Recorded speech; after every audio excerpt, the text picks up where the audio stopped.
Shipra Majumdar daily ব্লগের পক্ষ থেকে আমি শিপ্রা মজুমদার আজকে আবার একটা নতুন রেসিপি নিয়ে তোমাদের কাছে চলে এসেছি।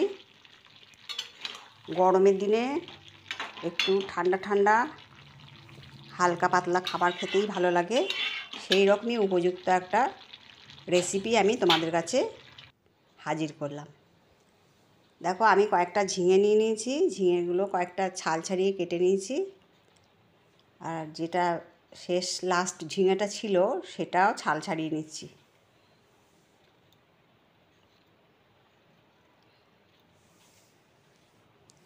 তোমরা তাহলে দেখতে থাকো, আমি আজকে তোমাদেরকে কি রেসিপি করে দেখাবো। গরমকালের উপযুক্ত একটা শরীর ঠান্ডা রাখার মতন খুব উপাদেয় একটা রেসিপি।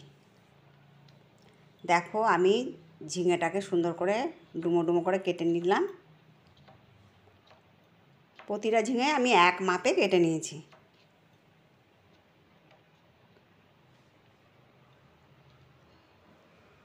একটু ডুমো ডুমো করে কাটলে সেটা সহজে গলে যায় না, খেতে ভালো লাগে।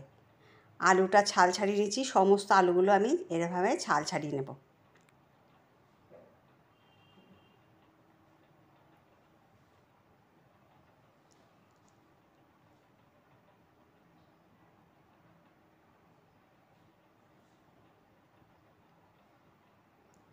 পুরো আলুগুলোর ছাল ছাড়িয়ে আমি দেখো ছাড়িয়ে নেওয়া হয়ে গেছে। এবার পিস পিস করে কেটে নেব।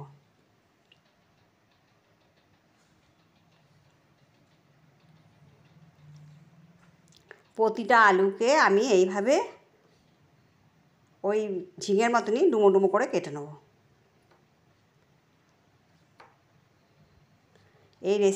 এই রেসিপিটা যদি তোমাদের ভালো লাগে, লাইক, শেয়ার, কমেন্ট ও সাবস্ক্রাইব করে আমার চ্যানেলের পাশে থাকার জন্য অনুরোধ করলাম।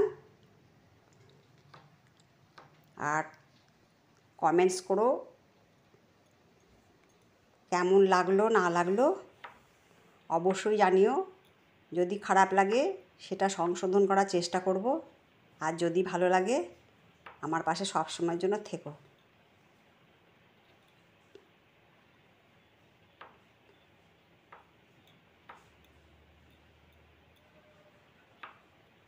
তোমরা তাহলে দেখতে পাচ্ছ কীভাবে আমি আলুগুলোকে কেটে নিচ্ছি।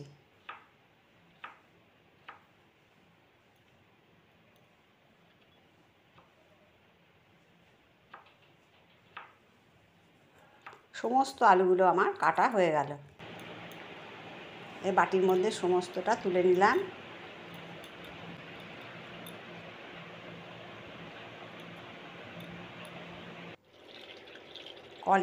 কলেতে জল দিয়ে পরিষ্কার করে ধুয়ে নিচ্ছি। 2-3 বার ধুয়ে নিতে হবে, কারণ আলুর থেকে একটা কষের মতো বেরোয়, সেটাকে ধুয়ে নিতে হবে। যেটাকে ভালো কথা গ্লুটেন বলে, সেটাকে ধুয়ে নিতে হবে।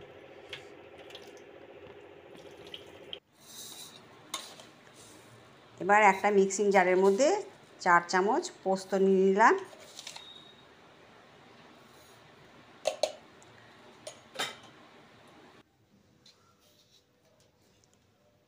তার মধ্যে একটা লঙ্কা নিয়ে নিয়েছি আর 1/2 চামচ নুন নিয়ে নিয়েছি।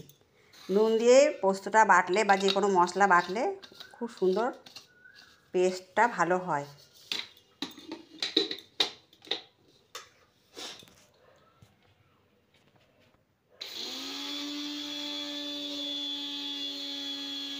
প্রথমে শুকনো অবস্থায় বেটে নিচ্ছি।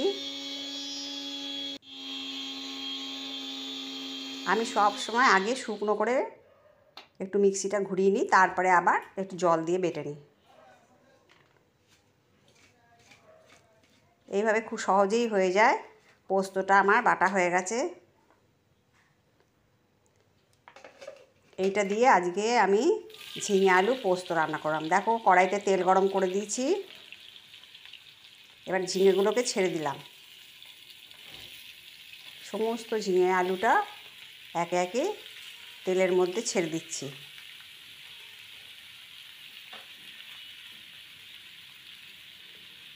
এবার সুন্দর করে ওপর নিচ নাড়াচাড়া করে নেব।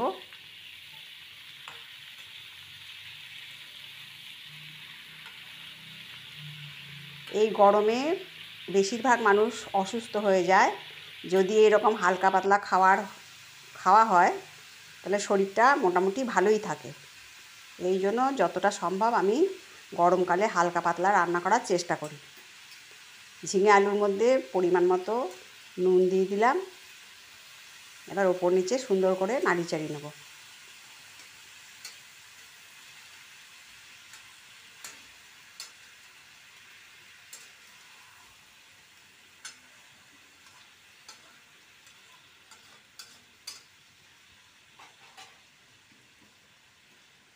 কিছুক্ষণের জন্য একটা বাটি ঢাকনা দিয়ে রাখলাম।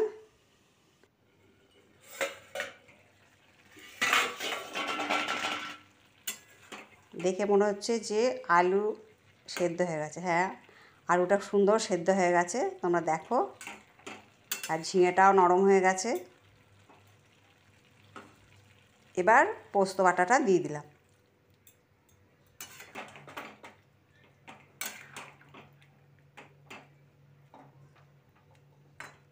তোমরা পরিমাণ মতো পোস্তটা দিয়ে দিও। যে যেরকমভাবে তৈরি করবে সে সেই রকম পরিমাণ পোস্তটা দেবে, তাহলে খেতে ভীষণ টেস্ট হয়। আর টেস্টটাকে ব্যালেন্স করার জন্য আমি অল্প একটুখানি চিনি দিয়ে দিলাম।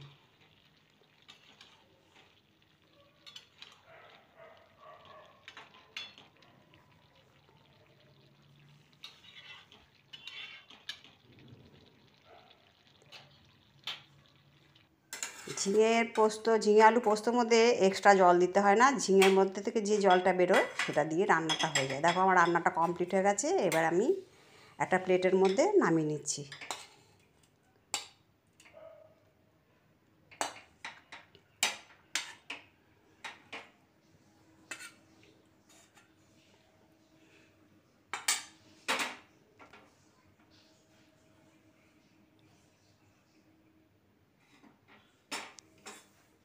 দুটো কাঁচা লঙ্কা দিয়ে দিলাম। দেখো কত সুন্দর দেখতে হয়েছে।